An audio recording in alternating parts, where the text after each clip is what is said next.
Vážená poroto, vážení diváci, jmenuji se Ondřej Novák a chtěl bych vás přivítat u obhajoby mé středoškolské odborné činnosti s názvem Zřízení morfologie ZNO nanotyček změnou koncentrace růstového roztoku.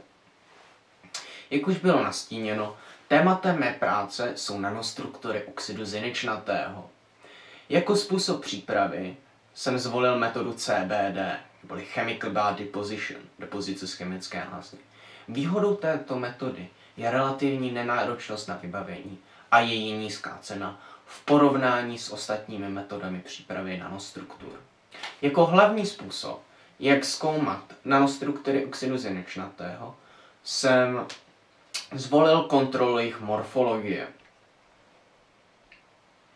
Cílem mé práce tedy bylo připravit rozšiřující se nanotyčky oxidu zinečnatého, dále také objasnit mechanismus, který stojí za jejich rozšiřování a porovnat jednotlivé růstové nebo chemické reaktory, které se používají při růstu. Jejich schéma můžeme vidět zde na slajdu.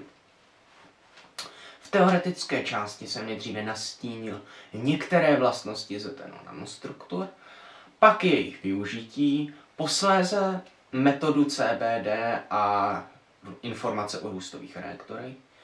A asi nejdůležitější podkapitola je o chemických dějích v roztoku. Věnoval jsem se reakcím a vlivům různých chemikálí, které se v roztoku vyskytují na výsledný tvar a vlastnosti nanostruktury. V praktické části jsem tedy připravoval nanotyčky oxidu zinečnatého v průtokovém a dávkovém reaktoru. Vzorky jsem následně charakterizoval na skenovacím elektronovém mikroskopu Tescan LLA 3. Tento mikroskop disponuje širokou škálou detektorů.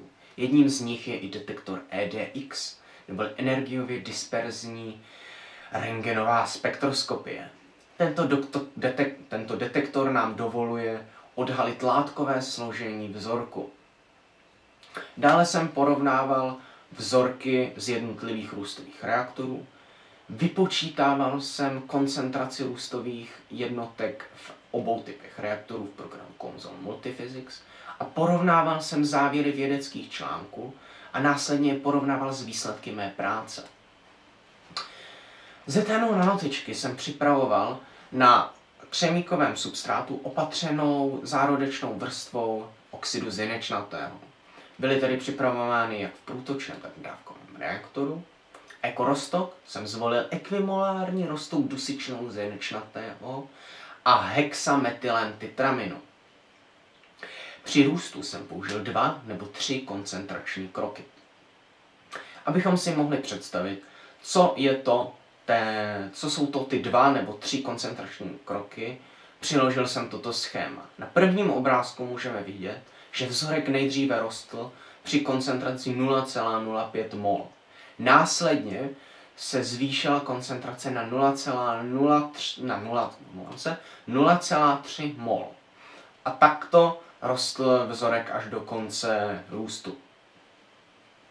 Růst s 3 koncentračními kroky je ale trošku jiný. Nejdříve roste vzorek s koncentrací 0,05 mol, následně se koncentrace zvýší na 0,05 mol a poté se až do konce růstu sníží na 0,05 mol. Žádný experiment se neobejde bez negativních jevů. Negativní jevy poskytl i ten můj. Jedním z pozorovaných negativních jevů byla vrstva neznámého původu postihující vzorky z průtokového reaktoru. Během práce se vynořilo několik možných teorií. Ty byly ověřeny nebo naopak vyvráceny. Jednou z metod, které byly používány při vyvrácení nebo potvrzování těchto teorií, byl detektor EDX, který, jak už bylo řečeno, nám dovoluje zkoumat látkové složení vzorku. Po výzkumu této vrstvy bylo následně vyřazovací metodou určena příčina a problém byl následně vyřešen. Mým cílem bylo připravit rozšiřující se nanotyčky oxidu zinečnatého. Tento cíl se mi podařilo s úspěchem splnit. Nejenom, že jsem připravil rozšiřující nanotyčky ZNO, ale podařilo se mi objasnit i mechanismus, který stojí za tímto rozšiřováním.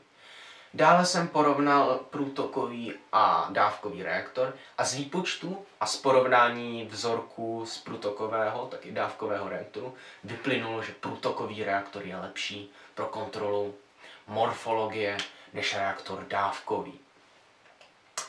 Tímto bych vám chtěl poděkovat za pozornost a na viděnou.